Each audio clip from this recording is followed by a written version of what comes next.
Saludos amigos, aquí estamos en esta semana en El Vocero con Gabriela Gili y no se me iba a olvidar el nombre, y un servidor para comentarles sobre las noticias y los acontecimientos contenidos en las páginas del Vocero de esta semana y de la website también. ¿Cómo estás, Gabriela? Así es, bienvenidos, gusto de estar aquí nuevamente, positivos, de pensar que estamos en agosto. Ajá. Y estamos sanos, hemos podido sobrevivir a esta pandemia hasta Tenemos el momento. De vuelta a nuestra directora Edith Reyes. Bienvenida. Con su mascarilla que viene de Georgia, donde está el coronavirus por todas partes.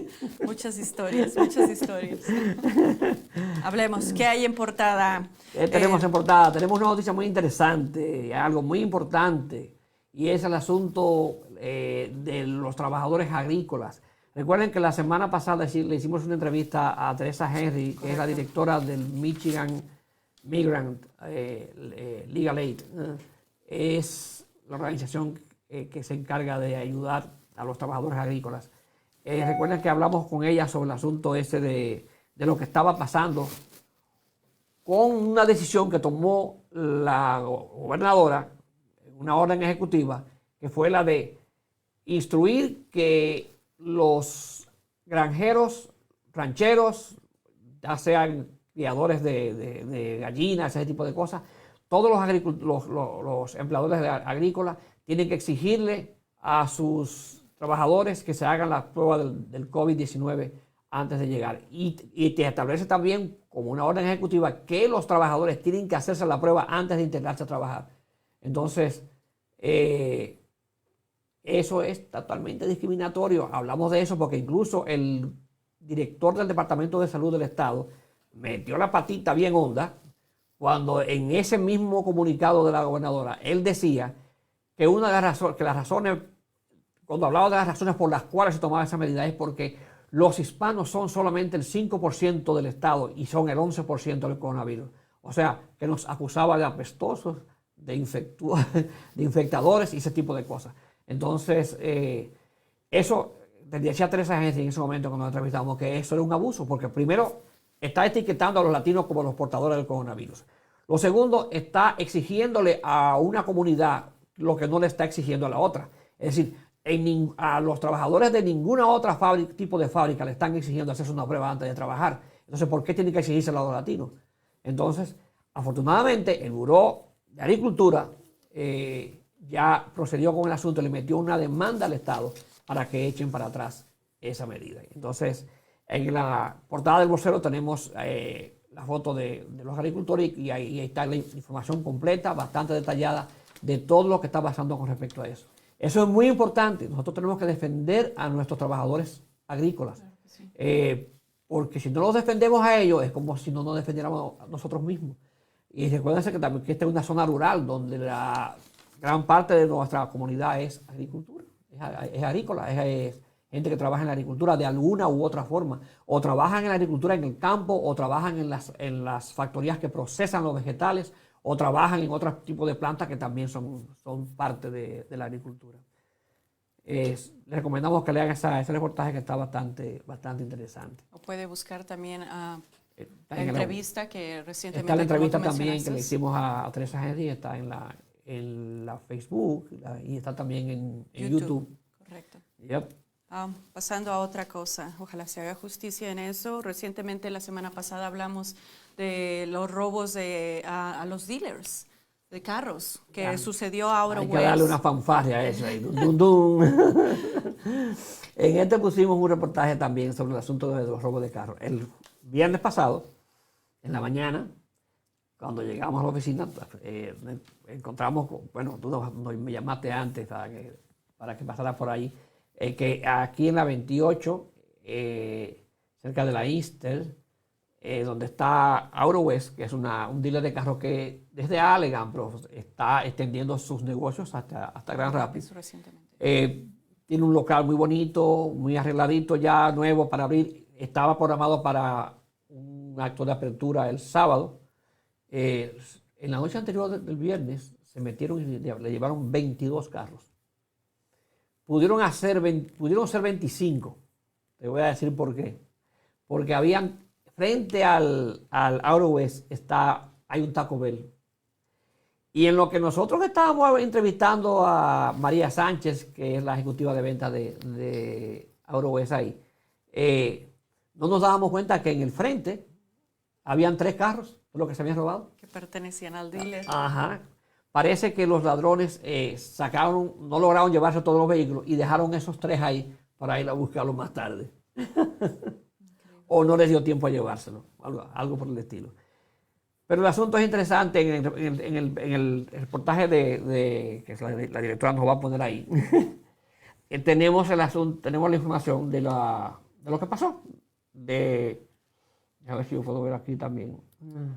Ok. No solamente de lo que pasó con respecto a eso, sino también el hecho de que los robos de autos han aumentado ahora durante el tiempo de la coronavirus. Han aumentado aquí y han aumentado en todo el país. Entonces, ¿qué explicación le das a ello? Ahí en el reportaje ponemos varias explicaciones diferentes que dan algunas agencias, como el FBI. Sabe que el robo de autos se considera un delito federal. Entonces, por eso el FBI trabaja en esos casos. Dice la policía que son diferentes razones por las cuales se roban los vehículos. Muchos de los robos, Detroit, que la gente cree como que es lo más terrible del mundo y casi siempre lo ponen como lo más terrible.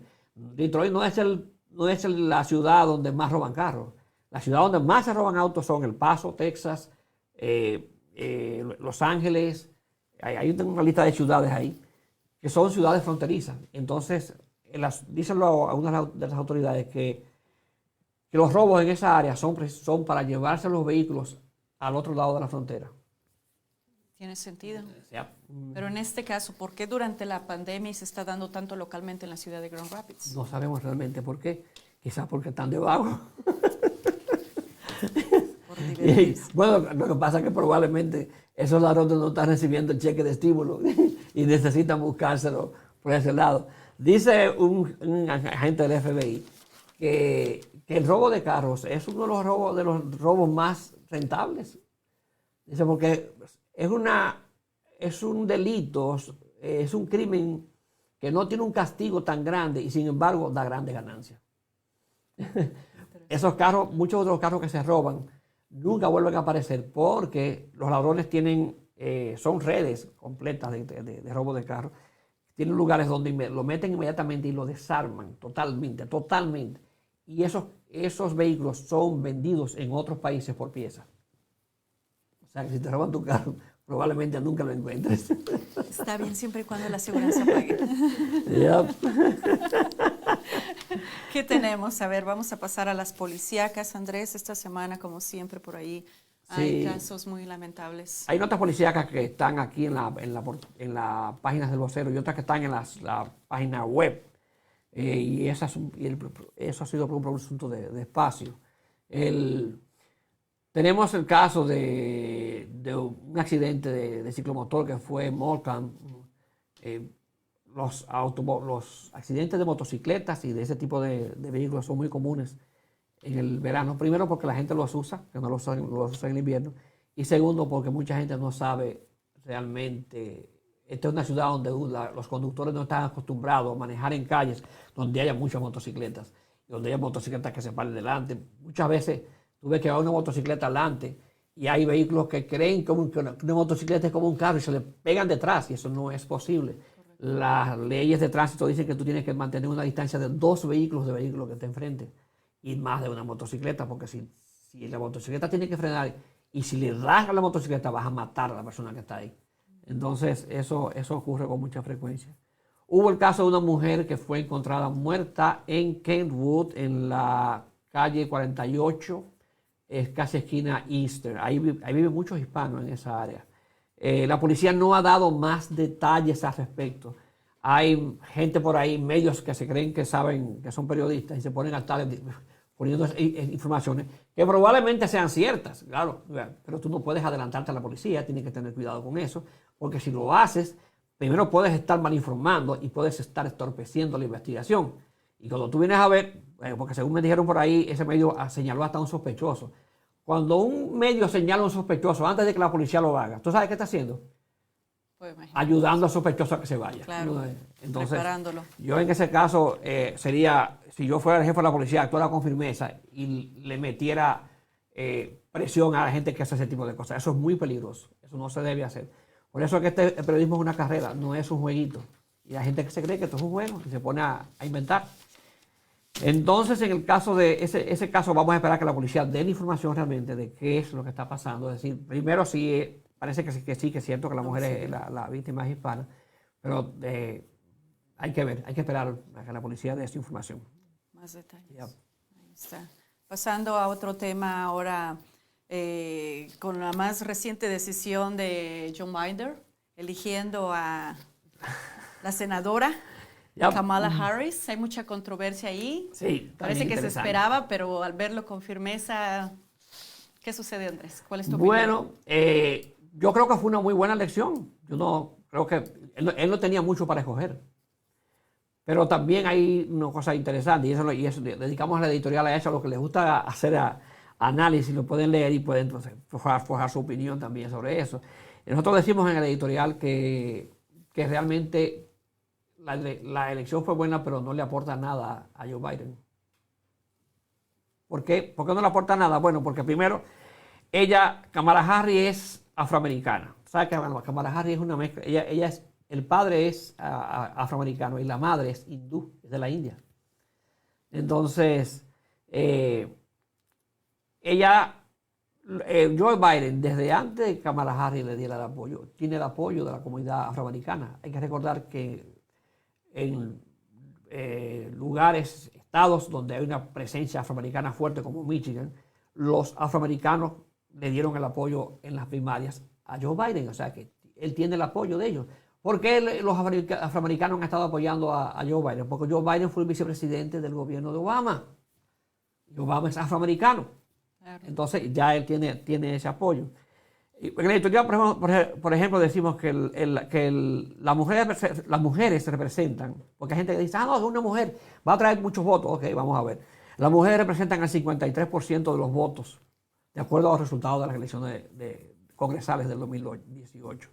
En las elecciones del 2016, en las que compitieron por la presidencia Hillary Clinton y Donald Trump, el 54% del voto femenino se fue del lado demócrata y el 42% se fue del lado de Trump. Lo interesante es que de ese 42% son mujeres blancas y las mujeres afroamericanas, negras, votaron por Hillary. O sea, y eso no hay razón para que haya cambiado. Claro. Lo que quiere decir que no hay un aporte interesante respecto a eso. En cuanto a las mujeres hispanas votaron 70% por Hillary Clinton y un 25% por Donald Trump. Según las encuestas, eso sigue siendo igual.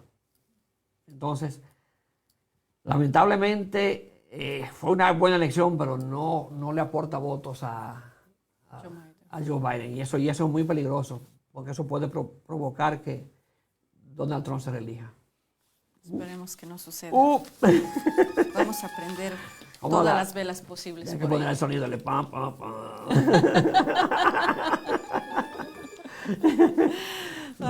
Volviendo a lo de la pandemia, ¿qué es lo que está sucediendo con todas las vacunas que se está hablando? Diferentes países están... Hay un problema serio de los Estados Unidos, que yo siempre le he criticado a Estados Unidos y lo criticaré siempre hasta que eso cambie.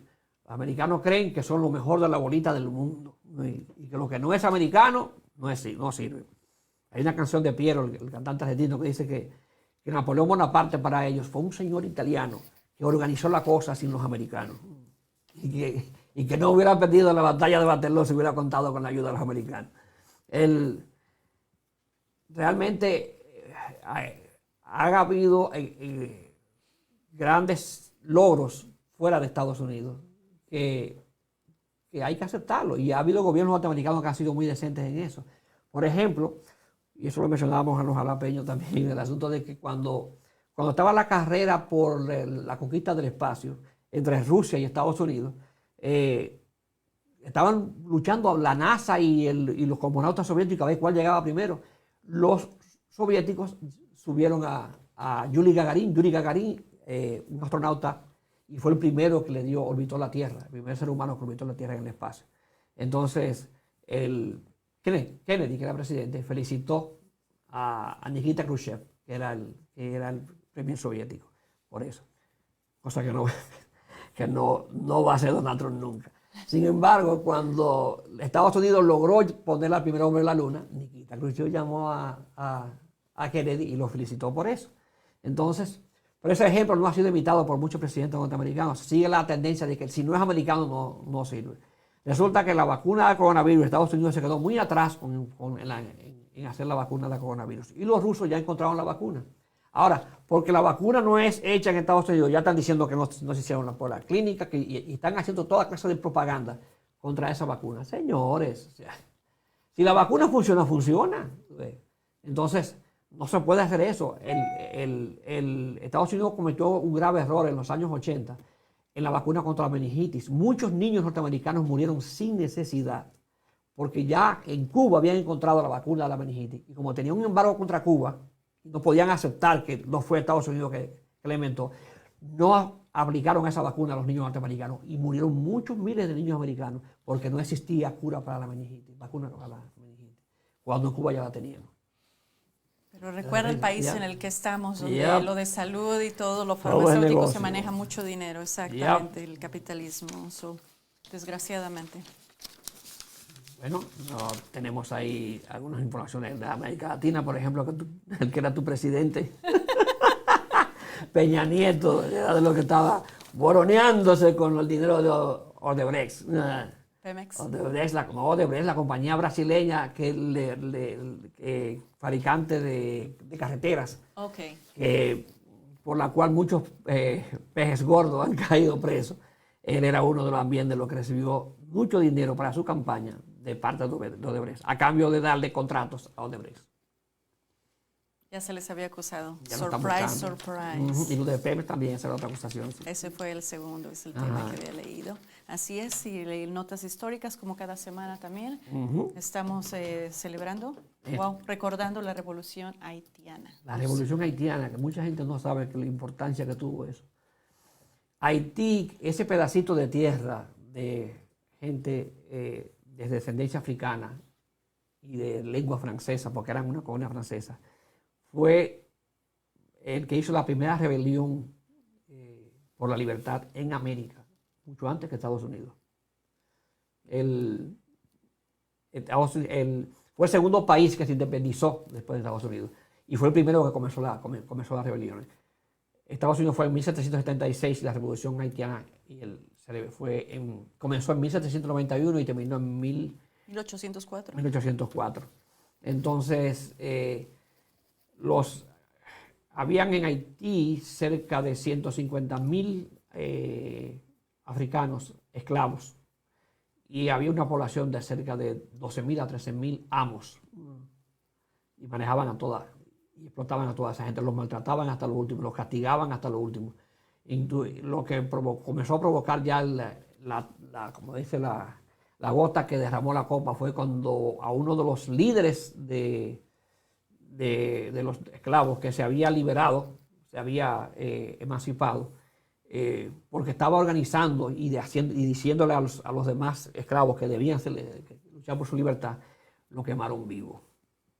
Entonces, eso provocó una reacción enorme y ahí comenzó la rebelión de los haitianos. Fue una guerra sangrienta, terriblemente sangrienta, pero estableció la primera república negra del mundo. Y después de Estados Unidos fue el segundo país que se independizó en América.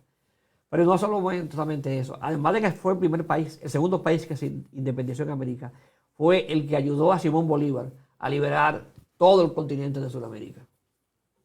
Las cosas de la historia que no y se hoy dicen. Haití es un país súper pobre y muchos países le dan la espalda. Increíblemente. Así mismo. Pues ahí tiene, como siempre, cada semana lo invitamos para que recoja su copia en su negocio preferido. Y si no, busque su información no sé si tenemos comentarios. Directora, no tenemos comentarios para no dejar a nadie fuera del lugar. Carla Sánchez, saludos. Oh, saludos a Carla Sánchez, que no está bien. Entonces, busque su copia del vocero en su lugar preferido. O como siempre le decimos, tengan cuidado que a veces lo tapan ciertos libelos. Entonces, si no, pueden buscar información. Recuerden que hay informaciones que están en la website y no están en la página, en la impresa. Y hay informaciones que están en la impresa. No, todas las que están en la impresa están en la website, pero en la website hay más información que la impresa, por asuntos de espacio. Lo pueden buscar en Facebook, Claro. Instagram. Algunas cosas por ahí en Twitter están también. Sí. Y nuestras entrevistas también las tenemos en YouTube. Ya lo saben. Así que nos vemos la próxima semana, en esta semana en el vocero, con Gabriela Gil y un servidor que viste en calza. Hasta la próxima.